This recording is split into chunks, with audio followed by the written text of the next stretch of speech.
روزی که سخن ز عشق و عاشق بشود، روزی که سخن ز عشق و عاشق بشود، روزی که وطن شبیه سابق بشود، مرغان مهاجر به وطن برگردند، هر کس به خدا پشت وطن دق بشود.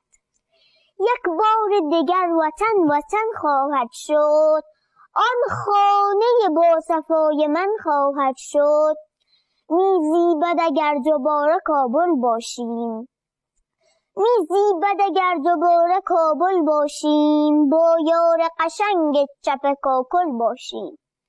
قصر دگران به کوه سنگش نرسد، دنیا همگی به ده مزنگش نرسد.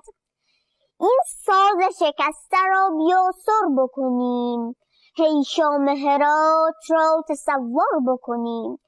روزی برسد که غصه ها دور شوند، چشم همه دشمنان ما کور شوند. در دامن غربتم خدایی سخت است، از کابل و بلخ و جدایی سخت است. ای کاش درخت بختشان لرزان باد، ای کاش درخت بختشان لرزان باد. بدخواه من و تو خانه اش ویران باد، بدخواه من و تو خانه اش ویران باد. تشکر. آفرین. یک چکچک خوب دیگه برای اسمای ما بکنیم.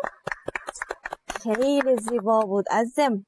خیلی شعر قشنگی را دکلمه کردی. در رابطه با وطن بود نه؟ وطن